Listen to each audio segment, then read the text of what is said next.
Ya, sekarang motor servonya sudah berputar. Ya.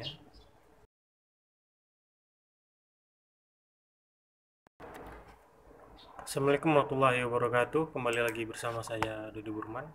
Pada video hari ini kita akan melanjutkan ya dari pertemuan yang sebelumnya, yaitu pada pertemuan 6, yang dimana pada saat itu kita membuat sebuah tulisan yang berjalan atau running text, ya, itu menggunakan platform tinkercad.com. Ya. Nah, jadi kalau untuk hari ini kita akan membuat sebuah proyek sederhana, yaitu dengan menggerakkan sebuah motor, ya, yaitu motor servo, menggunakan tentunya tinkercad.com. Ya, jadi apa yang kita lakukan di tinkercad.com ini, ya, itu tentunya akan bisa tentunya sama ya dengan apa yang kita lakukan di project alat ataupun perangkat kerasnya. Nah, jadi sama saja kalau kita menggunakan codingnya itu sama, skematiknya juga sama. Nah, jadi yang pertama kita akan login terlebih dahulu, yaitu dengan menulis di search, ya, tempat pencariannya, yaitu tinkercad.com. Ini tinkercad.com.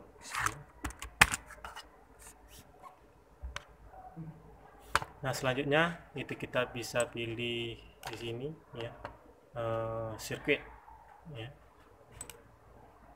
Lalu kita pilih try sirkuit ataupun coba sirkuit ini.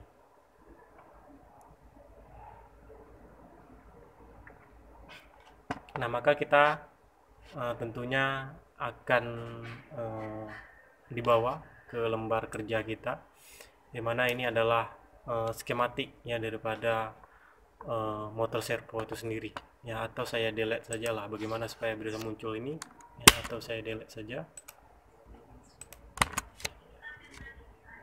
Tentu yang pertama kita akan cari terlebih dahulu, ya, Arduino nya.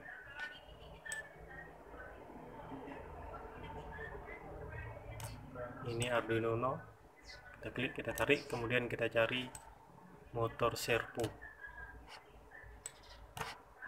kita klik, kita tarik, kemudian kita hubungkan ground ke ground, ya. Yang mana ground ini adalah negatif, berarti kita kasih warna black. Nah, kemudian untuk power ataupun positifnya itu kita taruh ke 5 volt, ya. Kita lepas, kemudian kita kasih warnanya. Nah, kemudian ada untuk sensor ataupun pin untuk mengirim datanya, ya, ataupun signal lah, ya. Pin signalnya itu kita taruh di pin terserah, ya, 1, 2, 3, 4, 5 atau 9, itu terserah sesuka kita. Contohnya kita taruh di pin 2 contohnya. Kemudian kita kasih warna, yaitu warna kehidupan, ya, atau warna hijau, green. Kemudian kita klik kode, ya. Ini terdapat kode blok, ya. Yang kita gunakan adalah kode text. Klik continue, ya. Nah, ini adalah kode LED, ya, bukan kode servo nya, ya. Nah, kita bisa del, ya. Kemudian kita akan ini kita kecil lah, ya, biar nampak. Nah, kemudian kita akan memasukkan kode kita sendiri, ya. Nah, jadi yang pertama tentu kita akan memanggil library. Nanti kalau tidak ada library, silahkan klik kolom ini, library yes nih, lalu cari servo, ya. Ini, ya, servo controller motor, klik include, ya. Nah, kalau ada, ya, itu kita bisa langsung tulis, ya, include, buka kurung, ya, servo titik a, karena ini adalah pemrograman C++ ya. Kemudian kita masuk untuk tipe data int ataupun integer, itu kita tulis post 0 ya, karena nilai daripada servo ini nilai awalnya adalah 0 sebelum dia akan memutar nantinya dengan putaran 180 derajat ya. Nah, kemudian kita masuk variabel yaitu servo.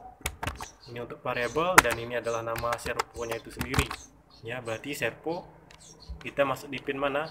Di pin 2 ya, berarti servonya servo 2 sama dengan, kemudian kita masuk ke void step ataupun perintah satu kali jawabannya, itu void setup ya, buka kurung tutup kurung, lalu kita buka kurung kurawal, kita enter, kemudian kita masuk lagi servo berapa tadi? Servo 2 ya. Nah, kemudian kita klik titik ya, detection ya, attack ya, lalu kita buka kurung, kita masukkan pinnya ya, kemudian kita masukkan nilai itu 500 sama berapa ya, 2,5 aja ya, 2500. Nah, setelah itu ya, kita akan membuat kode untuk loopingnya ya. Enter, ataupun perintah yang akan dilakukan nanti secara berulang-ulang ya, yaitu void loop ya, buka kurung tutup kurung sama dengan, kemudian kita masuk for dalam kurung post, kemudian sama dengan 0.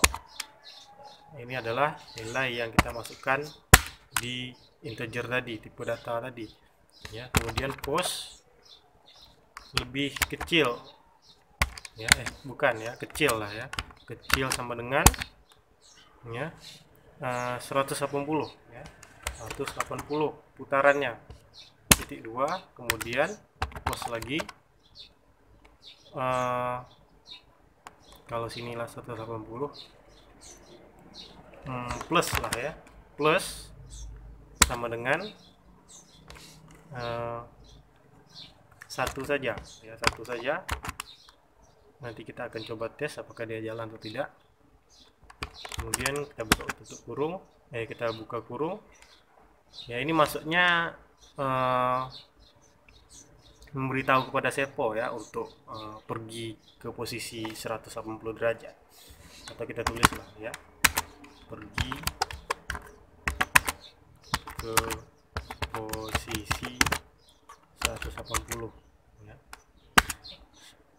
putarannya itu 180 gitu.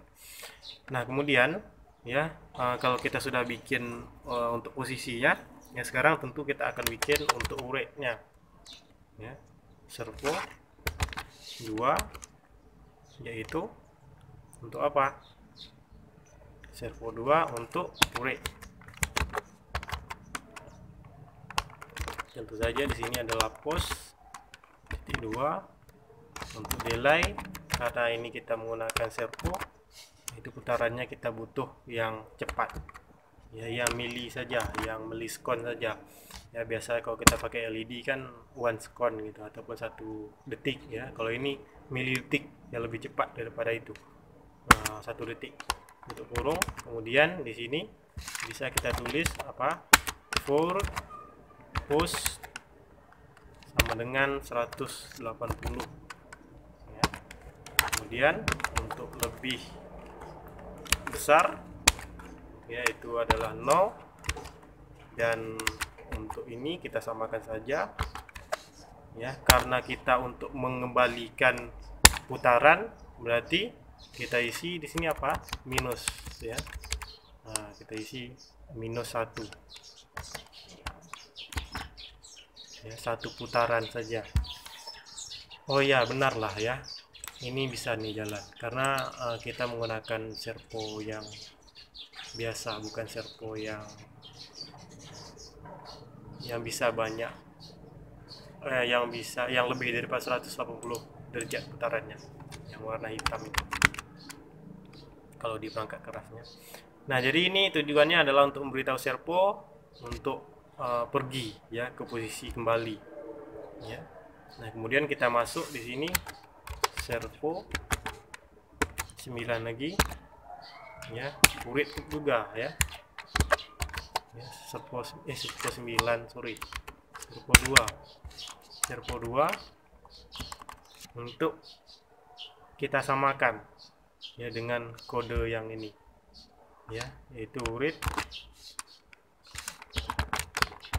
push, kemudian nilainya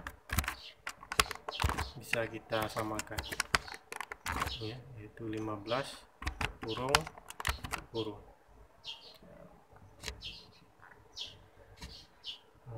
Satu lagi ya kurungnya. Kemudian kita coba untuk menjalankan.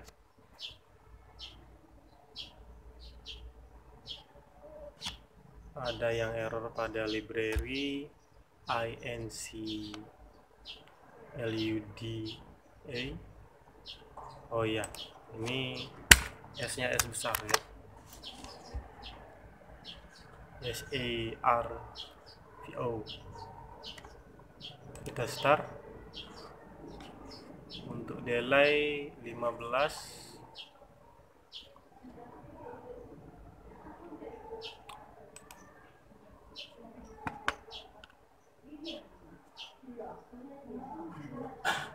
kalau untuk delay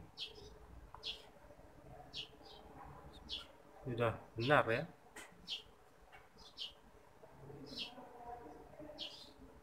Oh, ini kita jalankan ya, sudah berfungsi ya. Nah, sekarang kita lihat di sini. Nah, jadi putaran ini adalah putaran dengan nilai 180 derajat ya. Kemudian kita membuatnya sebanyak satu putaran saja ya. Kemudian kita kurangi satu putaran lagi ya, sesuai daripada kode yang ini. Nah, jadi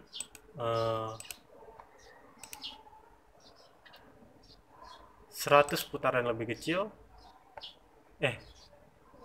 ditambah satu putaran plus kemudian dikurang lagi satu putaran ya, sehingga hasilnya akan kembali ya, ataupun balik arahnya. Ini untuk posisi ya, itu adalah 180.